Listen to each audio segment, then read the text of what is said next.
As you would expect, host listener is similar to host binding. However, instead of binding to properties of the host, a host listener allows us to respond to events raised by the host or even further up the hierarchy. While this isn't exclusively restricted to just modifying the UI, that's often the case for our response to an event, so let's take a look at this in our demo as well. In the host listener demo, I have two different host listeners set up. You can see when I click anywhere in my document down in the console, we get an event logged. Just click via document and then the actual information about the event. So that happens every time I click anywhere inside my document. If I clear that, and then I go and click inside this little black box here, I'm going to get click via directive. Document, directive, document, directive. Let's take a look at the code for those two different listeners. Here's my HTML for my component.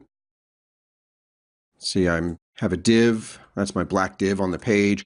I'm putting a directive on it with an attribute selector of HS click listener. We'll take a look at this, but I'm binding to an input property and passing in a handle click. That's a function. When we go into the TypeScript for that, you can see I have one host listener registered. This is how you register a host listener.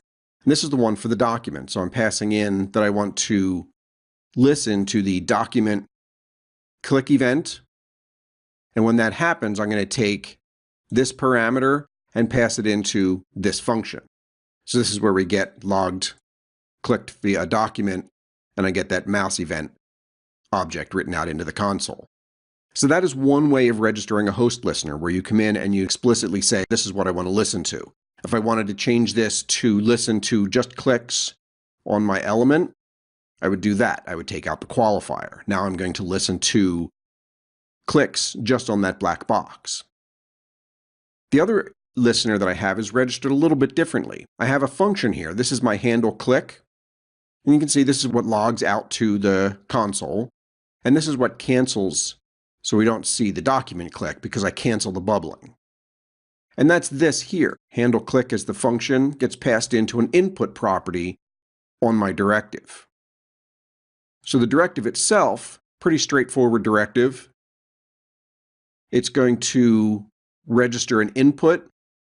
It's a function that's going to take a mouse event as a parameter.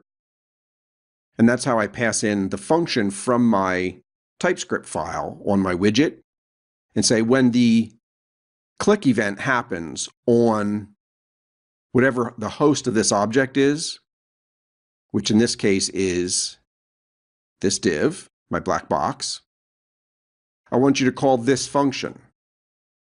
Pass in the parameter.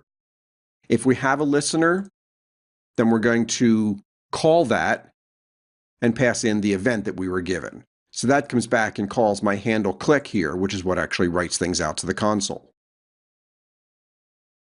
So that's a slightly different approach to writing a generic directive that's going to take in a function and do the registration of the host listener for, in this case, a click event. You can see the registration is the same regardless of how I'm doing it. But the directives gives me just a little twist on the way things work.